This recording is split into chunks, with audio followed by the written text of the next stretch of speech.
Kiekvienas žmogus myli laisvę, jos siekia, ją brangina. Kiekviena tauta taip pat trokšta laisvės, nori būti savarankiška ir nepriklausoma. Milijonai žmonių visais laikais kovojo ir guldė galvas už savo tautos nepriklausomybę. Lietuvos daug kas gviešėsi, lyg ji būtų pilna aukso, deimantų, smaragdų, bet čia tik tai gintaro gabalėliai, tankus miškai ir senos kaimiečių sodybos.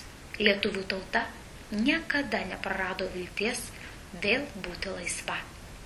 Lietuvių konferencija, kurią sudarė ir žemdirbiai, ir inteligentai, išrinko ir įpareigojo Lietuvos tarybą siekti savarankiškos Lietuvos valstybės sukūrimo. Taryba, jai duotą mandatą, įvykdė paskelbdama 1918 m. vasario 16 aktą – politinę Lietuvos atkūrimo programą.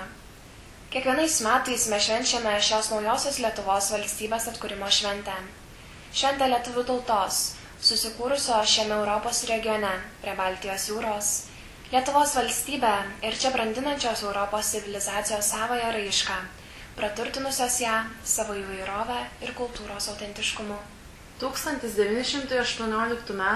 vasario 16 aktas paskelbė, kad Lietuva pakilo ir susitelkė prasmingam bei šventam tikslui – kurti nepriklausomą savarankišką valstybę. Nuoširdžiai sveikiname Jūs iškilios ir reikšmingos šventės vasario 16 proga. Tegu mūsų valstybės atkūrimo diena, kaip 1918-aisiais, pažadina kiekvieno žmogaus širdyje įkvėpimą kurti savo krašto gerovę neskambiais žodžiais, o gerais ir naudingais darbais. Tieskime tarp žmonių kuo tvirtesnį nuoširdaus bendravimo tiltą, kuris pereinant į europinio gyvenimo būdą, leistų atrasti vis didesnį tarpusavio supratimą, skatintų pagarbą žmogui, jo pasirinkimui, teisėms ir laisvėms.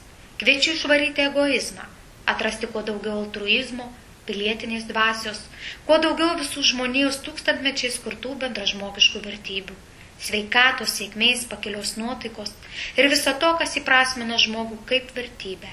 Su švente, mielieji, sveikina Klaipėdos moksleivių saviraiškos centro bendruomenė.